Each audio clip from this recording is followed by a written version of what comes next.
What's up, everybody? We're going to get this thing underway. Thank you again for coming out. And but I see some familiar faces. This is our second event. We're planning on doing this every other month. And then in between doing these, we also have some film festivals that we're running here. So there's a lot of exciting stuff we're doing in this place. First off, let's introduce everyone. I'm Andrew Byrne, and I am a co-founder of TitleFrame. And also Burn and Bogue, our sponsor. If you're so inclined, go to burnxbogue.com. There's awesome merch and hats and all sorts of cool stuff on there. But yes, I'm Andrew Byrne. Let's go down the line. So I'm W.L. Walker. I'm a film director. I also write as well, and happy to be here. I'm Anthony J. James. At the end of the day, I'm just a big dreamer. I'm Lauren Bowman. I'm a sound mixer and a documentarian. Right. Cool. Okay, so the topic is the future of independent filmmaking. So I'm sure, as we all know, we're all freaking out as filmmakers because the industry seems like it's collapsing, you know? It's like where all the major LA productions, first they came to Atlanta and then they left. But now it seems like Hollywood is going overseas. But the thing else I want to talk about is like, how do we keep the film industry strong in Georgia? What do we do to keep it strong here? And first, I'll start this off with the industry's not collapsing, it's shifting. So I feel like we're going to see less and less of these $200 million movies, and we're going to start seeing more independent filmmakers get their shot. So like maybe the filmmakers like us that are in this like $250,000, $500,000 budget range, like we are going to start seeing $1 to maybe $20 million budgets. I think are going to be more normal. Because the studios aren't going to be spending all of their budget on these crazy like, you know, Jurassic World 18. You know what I mean? We will. Awesome. If they're like, "Hey, would you direct Jurassic World 18?" I'd be like, "Absolutely." Of course. But so, what do we do? What do you think? Well, I think we should start with business first. You know, one of the biggest things I've noticed about Atlanta, and I wish we'd do that a little bit more, is I wish we'd do a little bit more business, a little bit more marketing. You know, when it comes to making movies, you know, you got to remember this is a business first, right? I love the creative aspect. I love making movies. It's great. But first and foremost, this is a business, and you got to make profit on this business. So I think one thing that Atlanta could really deal with, and this is something I've learned with dealing with producers out in Hollywood, is we really need to be a little bit more business savvy here in Georgia. We need to build like a really good platform to help people understand that we're not like just this chump little industry over here that's getting taken advantage of by Hollywood. Oh, we come in here, we're gonna just use your tax credits and dip out. No, we're actually making good stuff. And you know, a good example, I hate to use them all the time, is Tyler Perry. Tyler Perry is a good businessman. This man knows how to make money. This guy knows how to make products that people purchase and they consume. You know, and one of the things I've noticed about Tyler Perry is that he gives people jobs in Atlanta. I've literally worked on 5 different Tyler Perry productions. I've been working in the film industry for 12 years, you know?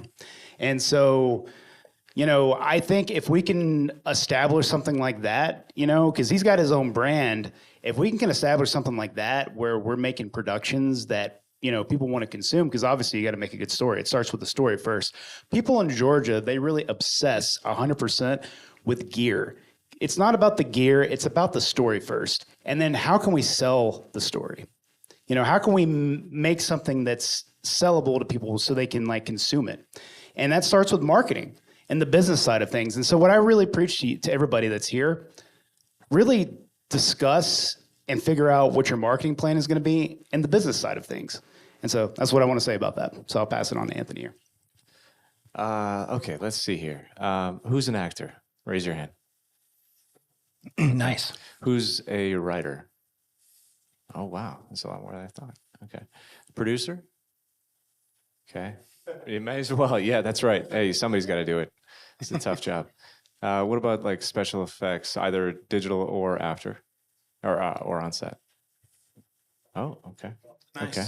Makeup artists, photographers? 2 of you? 3 of you? Okay. It takes all of us to come together. We have enough in this room right now to make a movie, or less. Which is why we brought you here. Okay, let's go. Guess what? We're all going to be locked down here tonight now. So as an experiment, 4 months ago, some teammates of mine and so I own a production company called East Hollywood Pictures. And as a dare from a friend in Miami, he requested that we made a feature film with 3 people. We write it in a week. While we're writing it, we're prepping it. We shoot it the following week, and then we edit in 3 weeks. So it's right to streaming. We have a deal with Hulu, and then after our deal ends with them, we go on to the next streamer and the next streamer. Guys, we made this feature film on 2 iPhones. The phone's in our pockets. And this was with 3 people. And I was like, okay, well, let's see if 3 people can do it. Because if 3 people can do it, 5 people can do it. If 5 people can do it, 10 people can do it. Get your friends together. You know, we waste so much time as creatives. And I don't want to say waste because we're learning and we're growing. And this is part of the process. But here in Atlanta, we have something different to offer. And I think what I want to consider this as is motivation to do something more. LA has this, right? That it's got this stereotype. New York has this stereotype in the work aspect. Like the way people work in New York is so incredibly awful. I was like, which way are we going? Beautiful. Like they care about the craft. But Atlanta's got this motivational that I've never seen anywhere else in the country. So it's time for us to take that motivation and put it to work. Let's go make a movie. You're gonna see a clip of mine in a little bit, but yeah. I'm just going to piggyback off a little bit of that. I know we talk about, like you said, smaller budgets in general, but like 20 million to one. I want to talk a little bit about like shoestring budgets, all right? Micro film budgets, because not all of us are going to get that sort of deal right off the bat. And what you said too, working with everyone around you. I think that's a big thing in Atlanta, that you need to network within each other, right?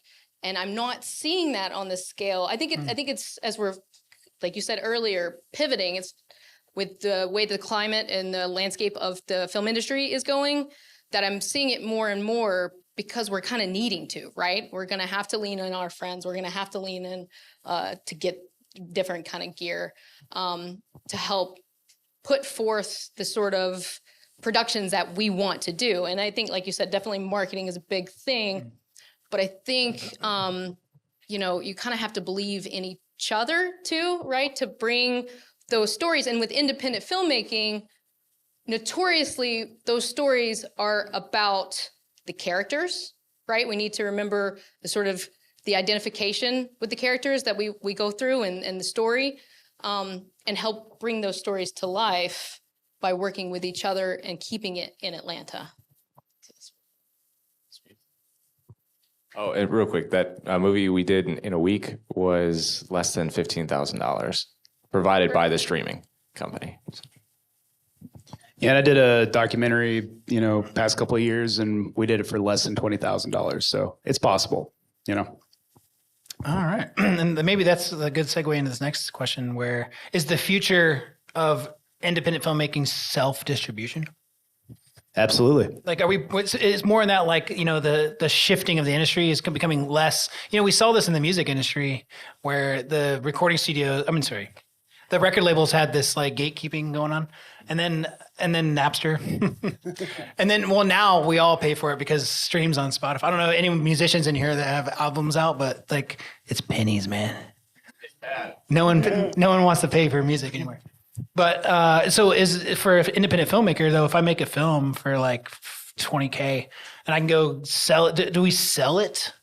Do we sell it to a distributor that's like, I'll put this in Germany, or do we do the self-distribution like Film Hub or Bitmax or like if you have your own deals with a platform like Tubi or Amazon Prime or something, then I guess that might sway your answer. But yeah. Well, my opinion is if you're going to do a distribution deal with somebody, you better read that contract, because they will screw you out of like so much money.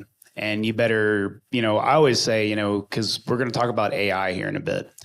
But one thing I will say with AI, if you have a contract, run it through ChatGPT, and it'll tell you everything that's going to screw you with that contract. You know, because like I know lawyers can be kind of expensive sometimes, right? But like if, you know, the first thing you should do is run it through ChatGPT, and then you should go to a lawyer and see if there's anything extra that they, you know, that the ChatGPT missed, because sometimes, you know, it's not like perfect. And maybe ChatGPT will help you decide, do I need to take this to an attorney? Is this Yeah. worth a retainer? If ChatGPT is like, you're getting screwed, man, then it's like, all right, let me get an attorney. Yeah, but yeah, exactly. I mean, but you know, the thing is, self-distribution is becoming easy and easier. Like, you know, when me and Andrew, like 10 years ago when we first met, all we had was Distributor. Distributor went out of business because they made a lot of really sketchy things and they got sued and they don't exist anymore. Y'all probably don't know who Distributor is because they were here, but then they were gone.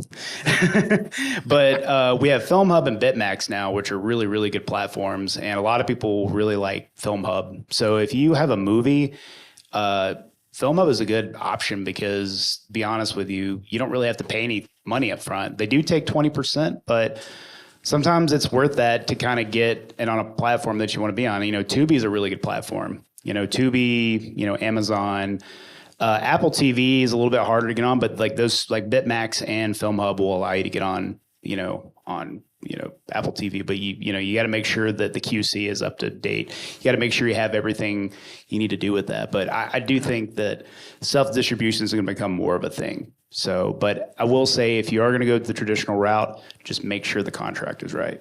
You know. All right. Thank you guys. Thank you to our panel. Thanks for hearing us jab about this stuff.